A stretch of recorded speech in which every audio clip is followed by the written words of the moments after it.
Mais de 80% dos ingressos já foram vendidos para Vasco e Bahia, que é ainda na segunda-feira. Vamos falar também sobre Carabarral. Olha, o jogador tem chamado bastante atenção, tem impressionado nos treinos, além de ter feito um golaço no jogo treino do Vasco contra a equipe do Sampaio Corrêa. Vamos falar também sobre a possibilidade de Marlon Gomes ser titular contra a equipe do Bahia e a decisão que saiu agora há pouco da Justiça do Rio de manter o TPU do Flamengo e Fluminense. Isso e muito mais a partir de agora no nosso Comenta Leão Vascaíno. Salve a vinheta!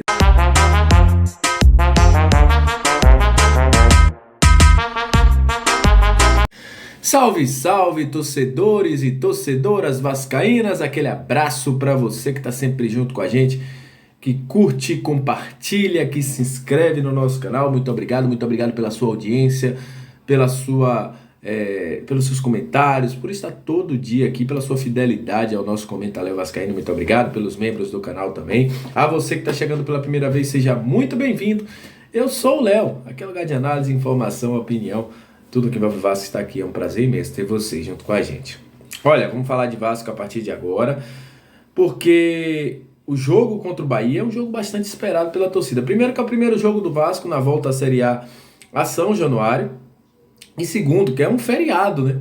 São Januário, então, vai pulsar. Dia 1º de maio, né? Um dos dias, para quem não sabe, foi quando aí o nosso Getúlio Vargas assinou aí a sua primeira situação trabalhista no estádio de São Januário. Então, um dia emblemático aí. E o Vasco joga contra o Bahia pela terceira rodada do Campeonato Brasileiro.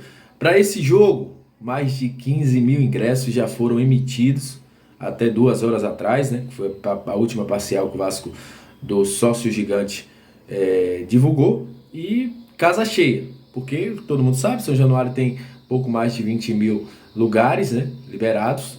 E a gente já tem 15 mil ingressos aí para um jogo que ainda é na segunda-feira.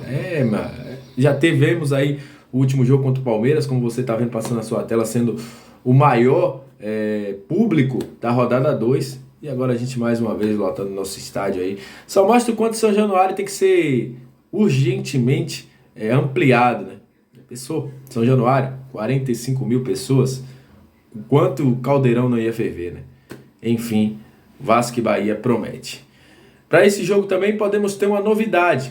Galera da Atenção Vascaína nos trouxe essa informação em primeira mão ontem, que Marlon Gomes pode ascender ao time titular no jogo contra o Bahia, provavelmente com a saída de Rodrigo. Rodrigo não foi bem no jogo contra o Palmeiras, né? Rodrigo errou algumas saídas de bola, estava meio inseguro, né? Tem crédito. Não é porque ele fez um jogo ruim que virou um jogador ruim, não. Tem crédito, mas é como a gente sempre fala. Tem aquela oscilação. Tem um jogo que o cara tá melhor, tem um jogo que o cara não tá bem. Mas Marlon Gomes pode entrar. Com isso, o que é que mudaria nesse time do Vasco?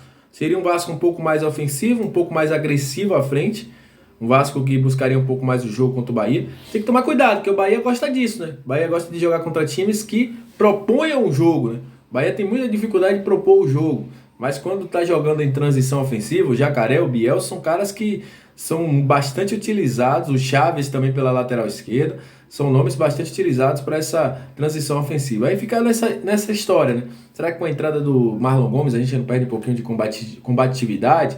O Rodrigo não seria um cara que protegia mais? Enfim, é um jogo de xadrez e o Barbieri pode colocar o Marlon Gomes, mas tem todos esses adendos aí. Pode melhorar ofensivamente, mas defensivamente a gente pode perder um pouco de um time um pouco mais combativo, já que o Bahia gosta disso. O Bahia adora, né, esse jogo de transição. Tanto é que teve dificuldade quando jogou contra times que eles tiveram que propor o jogo, principalmente no jogo contra o Botafogo. O Bahia teve muita dificuldade em propor o jogo, muita bola, rodando bola e não conseguia chegar ao último terço.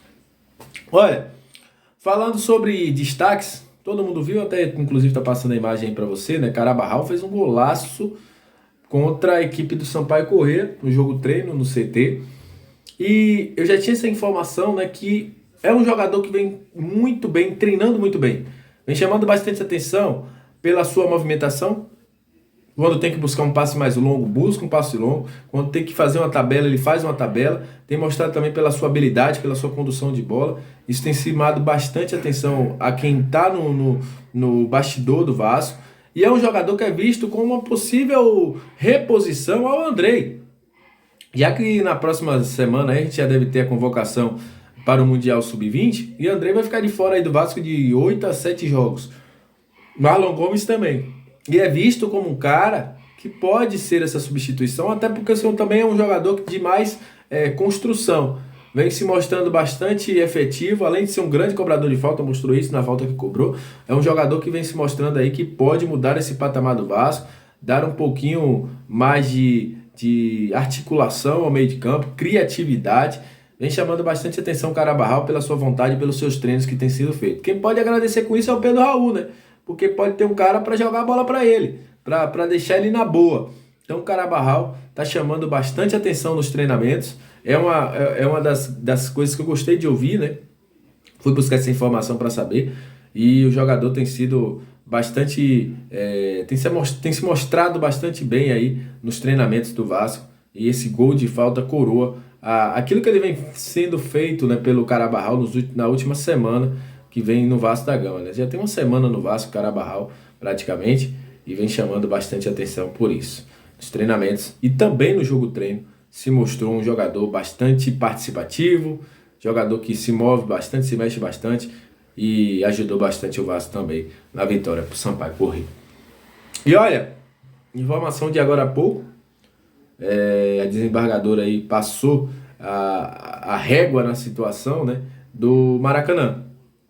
E ela impugnou aí o pedido de eliminar do Vasco. O Vasco pedia, né, que a TPU não fosse renovada para Flamengo e Fluminense. E a desembargadora acabou aceitando que o TPU permaneça, no argumento de que se o TPU não for aceito, o Maracanã ficaria desguardado. Balela pura. O Maracanã não ficaria desguardado. Porque só se Cláudio Castro, apesar que eu não duvido dele, né, mais incompetente do que ele tem se mostrado, ele deixar o Maracanã parado por birra. Mas eu tenho que dizer uma coisa, e eu li hoje a coluna do PVC e recomendo a vocês que leiam também. O PVC é bem claro, cara. A situação do Maracanã não é clubista. A situação do Maracanã tem que ser a melhor proposta. A melhor proposta é do Vasco. E em nenhum momento o Vasco disse, olha, Flamengo e Fluminense não vai jogar mais aqui. Inclusive, a juíza deixa claro isso quando impugna a situação do Vasco, mas diz que o Vasco pode jogar no Maracanã. Mas enfim, o governador, por ser flamenguista, está levando aí a sua causa, por ter amigos dentro do Flamengo, de uma forma pessoal. E aí eu digo, que governo é esse? Vocês aí do Rio têm. Cara que, em vez de decidir o melhor, vai pelos amigos. Infelizmente, esse é o retrato da política brasileira no Rio de Janeiro. E a justiça indo atrás aí nessa situação. Enfim, é isso. Vasco não deve desistir. Daqui a pouco o Luiz Melo está falando, inclusive já deve estar falando aí no Sport TV sobre essa situação do Maracanã, como um direito de resposta do Sport TV para o Vasco. Então é isso. Muito obrigado. Aquele abraço. Saudações vascaínas. E até a próxima. Valeu!